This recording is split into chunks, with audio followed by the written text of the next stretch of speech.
শীতের মৌসুম ঠিকঠাকভাবে শুরু না হতেই ফারাক্কা ব্যারেজের সবজি বাজারে যেন উল্টো চিত্র।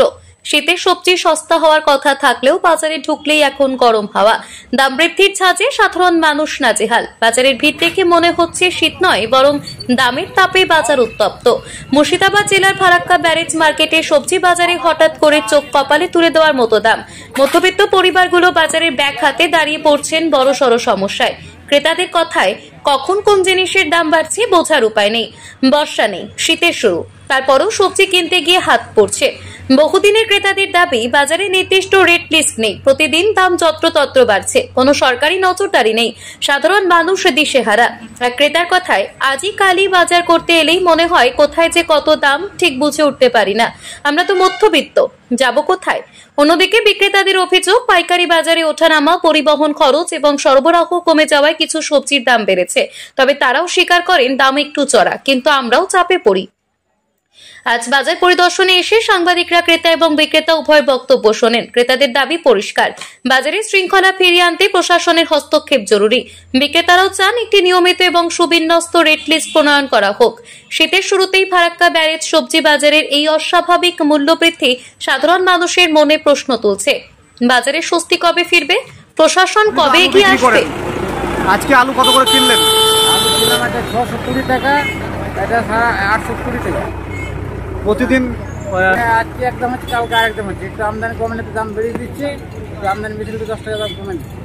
আজকে কি রেট চললো? আজকে হলো জ্যোতিটা চলো 820 টাকা ভালোটা, আর মালদাটা চলো 620 টাকা। কত টাকা করে বিক্রি করছেন? বিক্রি 14-15 টাকা।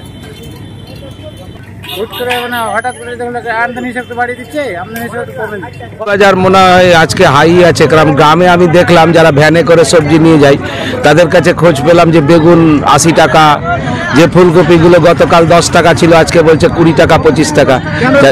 এখন তো বর্ষার সময় নেই, কিন্তু কি মনে হচ্ছে আপনার এই দামটা কি ইচ্ছাকৃতভাবে বাড়ানো হচ্ছে?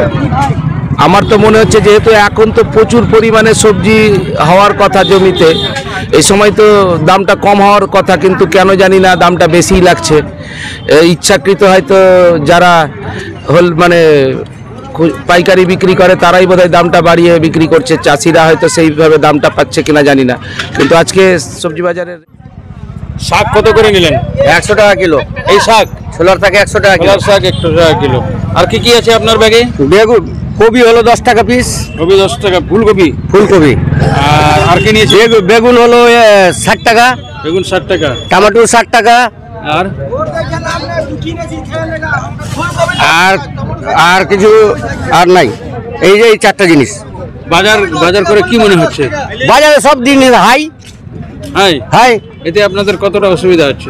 সবারই অসুবিধা হচ্ছে, অনেকেরই। কি কি কি রকম কি অসুবিধা? যে জিনিস ছিল 10 টাকা পিস সেটা হয়েছে এখন 60 টাকা পিস, 60 টাকা কিলো। আপনারা কি চাইছেন? যেটা হিসাব মতো যেটা চলে বাজারে সেটা সেই হিসাবে চালাতে হবে। মানুষের সবারই তো অসুবিধা হচ্ছে। প্রতিদিন বাজার করেন, আজকে বাজার করলেন, মানে দাম কতটা বেড়েছে? অনেক দাম বেড়েছে। আগে ছিল 30 টাকা করে বেগুন, এর আগে কালকে মনে হয় 90 টাকা 80 টাকা করে গেছে বেগুন। বাজারে প্রশাসনের কি দৃষ্টি আকর্ষণ করছেন? কোনো প্রশাসন নাই এখানে। কোনো প্রশাসনের কোনো নাই। 120 টাকা শসা, বেগুন 60 টাকা, পালং শাক 80 টাকা। আর কি কিনতে কতটা মানে অসুবিধা হচ্ছে? আমার কোনো অসুবিধা নাই, না কোনো অসুবিধা নেই। যারা মধ্যবিত্ত লোক যারা বাজার করতে আসে তাদের তো আমারও অসুবিধা, কিন্তু আমি অসুবিধার কথা বলবো কার কাছে বলবো? বলে কি আমার সমাধান হবে? এটা কোন মার্কেট? এটা ফারাক্কা ব্যারেজ। এটা কি আপনারা প্রশাসনের দৃষ্টি আকর্ষণ করছেন? প্রশাসনের কথা বলে লাভ নাই, প্রশাসনের কথা বাদ দিতে হবে। প্রশাসনের কথা বলে কোনো লাভ নাই। প্রশাসনকে বললো, এখানে তো প্রশাসন কোনো কারোর কথা। আমার নাম বেনুপদ চৌধুরী।